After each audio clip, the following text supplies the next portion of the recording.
The story goes that the ink was still wet on the page, a death warrant signed by the Queen herself for the man she'd just spent the night with. It's a fantastic legend, dripping with passion and betrayal. But the truth is even more complex. This moment wasn't just about a spurned lover. It was the first move in a 33-year reign that would pit Queen Ranavalona I of Madagascar against the colonial might of Europe. To her enemies, her name became a whisper of terror, a story so brutal it feels like fiction. To others, she was a nationalist hero. European accounts claim her reign of terror led to the deaths of millions, transforming her island paradise into a fortress of blood and fear. But for the people of Madagascar, the rule of Ranavalona was a horrifying, complicated reality. How does a woman of noble birth but with no direct claim to the throne become one of history's most feared monarchs? And how did a single death in the royal court unleash a chain of events that would define a nation? Before she was Ranavalona the Cruel, she was Ramavo, a young woman of noble birth born around 1788. Her life took a dramatic turn when her father uncovered a plot to assassinate the future king, Tyrant. As a reward for his loyalty, the king adopted Ramavo and betrothed her to his own son and heir, Prince Radama. This marriage threw Ramavo into the heart of the royal court, but it was anything but a fairy tale. She was the first of King Radama's 12 wives, a position of status but not affection. Radama was a modernizer, fascinated by Europe. He invited British missionaries to the island, started schools, and worked to westernize his kingdom.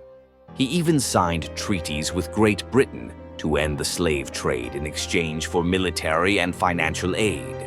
Ramavo, on the other hand, was a staunch traditionalist. She watched with growing alarm as foreign influence spread and the ancient customs of her people were challenged by Christianity. She found allies among the court's conservative faction, military officers and nobles who saw Radama's embrace of Europe as a betrayal. Ramavo was childless, and while Radama focused on his reforms, she quietly cultivated her connections with the old guard, becoming their champion.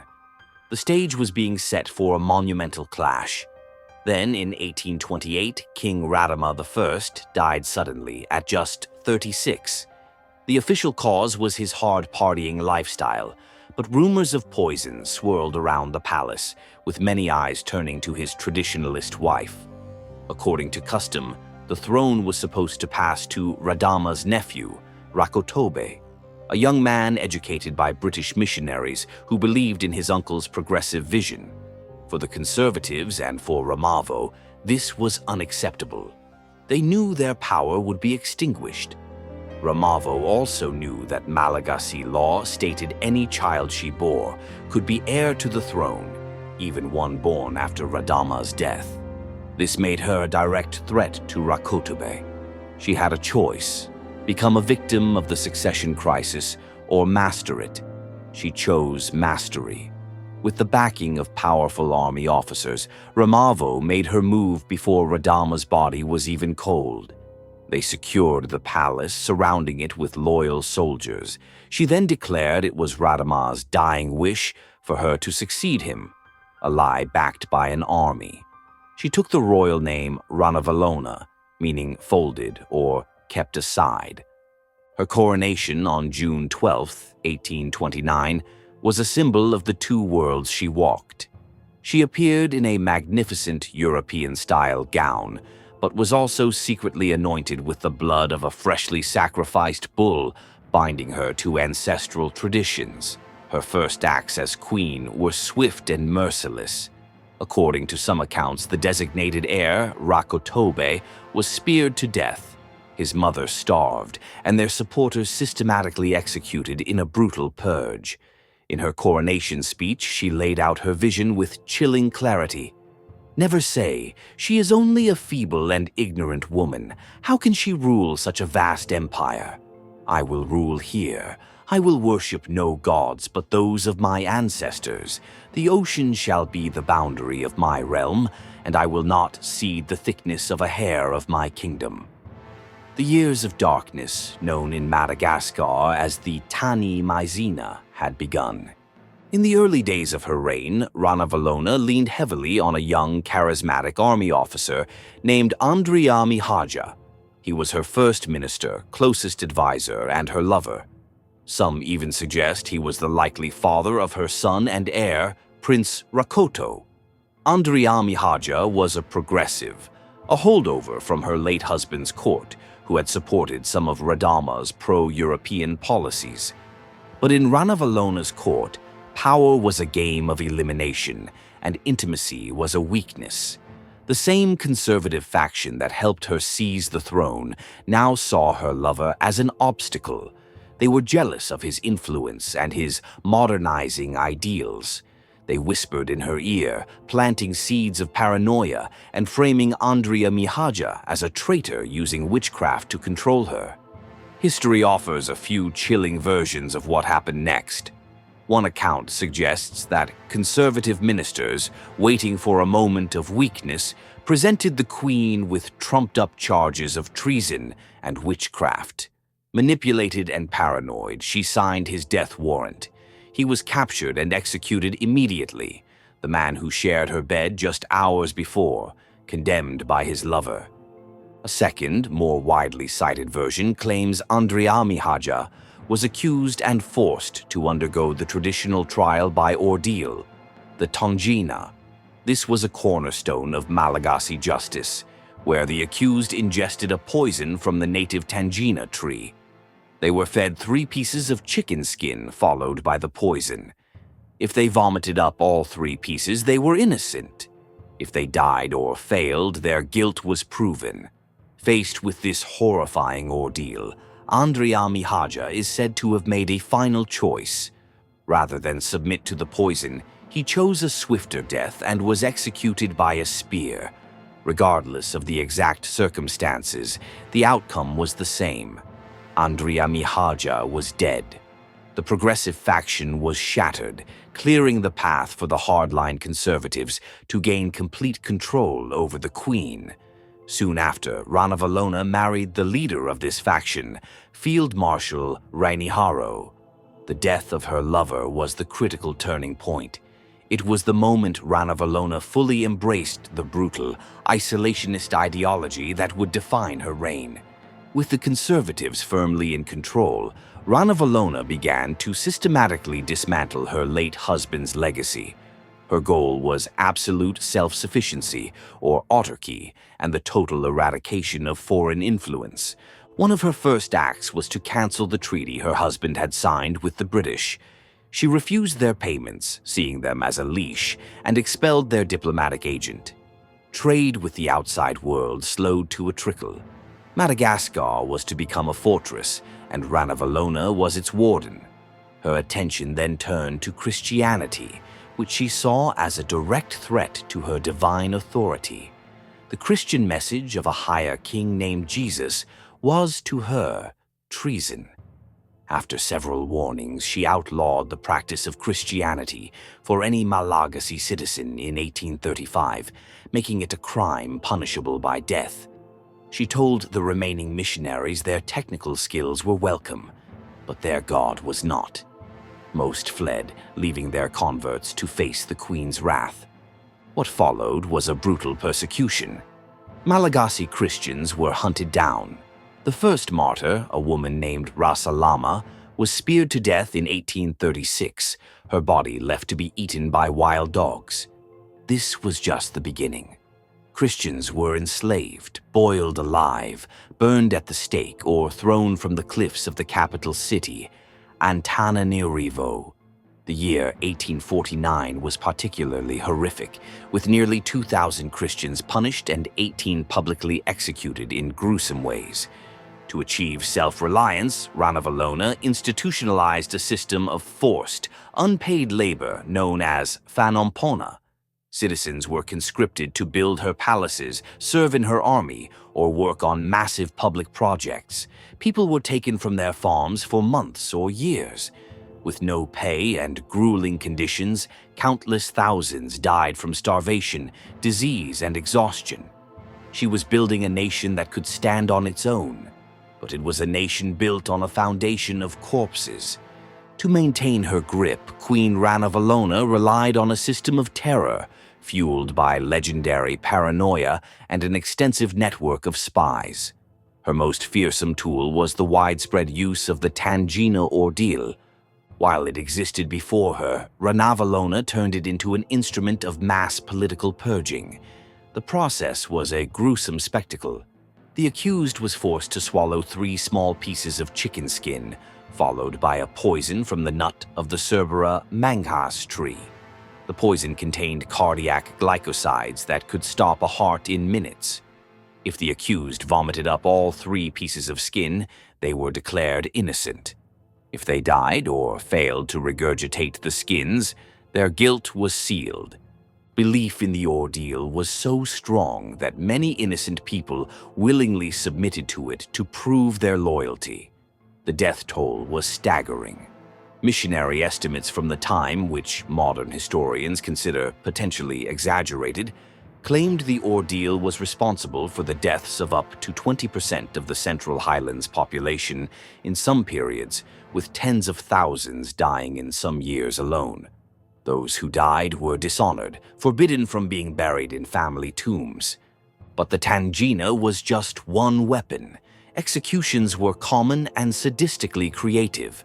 People were crucified, beheaded, boiled alive, or thrown from the high cliffs near the palace. Her cruelty could also be erratic. In 1845, she ordered a massive royal buffalo hunt, forcing tens of thousands of her court, servants, and slaves to accompany her. They were forced to build roads for the procession as they went. According to European accounts, the 4-month trip was a logistical nightmare that led to the deaths of around 10,000 people from starvation and disease. The final irony: not a single buffalo was killed. This level of brutality is almost hard to comprehend, isn't it? We've seen how Ranavalona seized power and turned her island into a prison. But her story is also one of fierce anti-colonial resistance. If you're finding this deep dive into the dark side of history compelling, take a second to hit that subscribe button and ring the notification bell. You won't want to miss what happens when European armies come knocking on the door of her fortress of blood. For all her internal cruelty, Ranavalona's policies had one undeniable effect. They successfully kept European colonial powers at bay for over 3 decades. While Britain and France were carving up Africa, Madagascar remained a sovereign, if brutalized, kingdom. Ranavalona was a fervent nationalist, and she defended her island with the same ruthlessness she used on her own people. Her defiance was tested early. In 1829, the French, angered by her isolationism, launched a naval attack on the port town of Full Point. They expected an easy victory. They were wrong. Ranavalona's army, equipped with locally made weapons, mounted a fierce resistance. But her greatest ally was the island's environment. French soldiers, unaccustomed to the tropics, quickly fell to malaria and other diseases. Beaten by soldiers and mosquitoes, the French retreated. Ranavalona celebrated by mounting the severed heads of 21 French soldiers on pikes along the shore, an unmistakable message to the world. This victory cemented her power.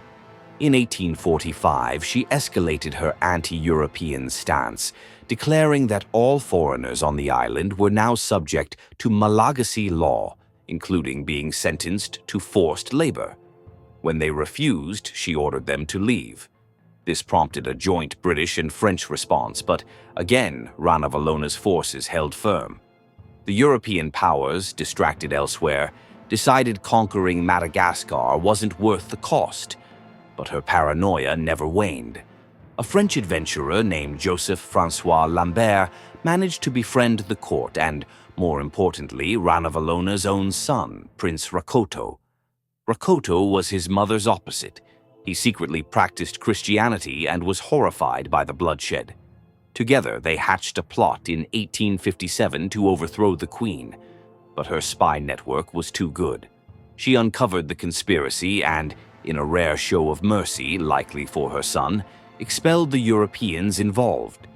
For her son's Malagasy co-conspirators, she devised a crueler punishment: a mission through malaria-infested swamps, a death sentence in all but name.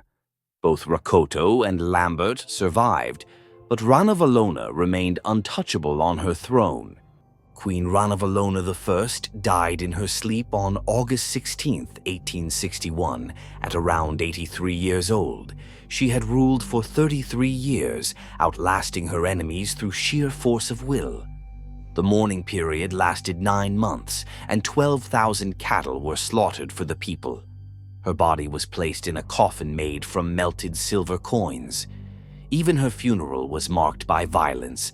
Some sources say a stray spark ignited a barrel of gunpowder, causing a massive explosion that killed numerous bystanders.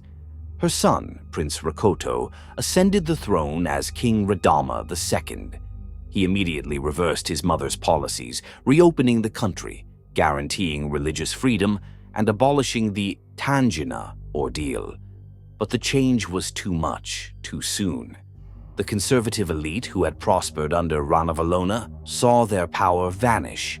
After only 2 years on the throne, Radama II was assassinated in 1863. The violence Ranavalona had brutally suppressed returned. A series of weakened monarchs followed, each ceding more power to the French, until in 1896, Madagascar was officially colonized. The very fate Ranavalona had fought so cruelly to avoid. In a final act of desecration, French authorities moved her bones from their sacred tomb to a common one, trying to break the spiritual power of the monarchy she embodied. So how do we remember Queen Ranavalona I? Was she the Mad Queen, a female Caligula, a bloodthirsty tyrant? European accounts from the time certainly paint that picture. They speak of a paranoid despot responsible for staggering population loss. Some 19th century estimates claimed her policies halved the island's population, a figure now questioned by modern historians. Or was she a pragmatic, if brutal, nationalist leader? This more recent view argues her cruelty was a calculated strategy to preserve Malagasy independence against relentless European imperialism. She successfully repelled foreign invasions and kept her kingdom free for over 3 decades, a feat few other African rulers could claim. The truth likely lies somewhere in between. She was both a defender and a destroyer. She preserved her kingdom's sovereignty on a mountain of her own people's skulls. Her legacy remains a dark, complex, and deeply controversial chapter in Madagascar's history. It forces us to ask a difficult question. What is the price of sovereignty? And was Ranavalona a monster, a patriot, or both? Thank you for joining us on this journey into the dark heart of a kingdom. If you want more stories of history's most compelling and controversial figures, make sure to like this video and check out our playlist on rulers you were never taught about in school. We'll see you next time.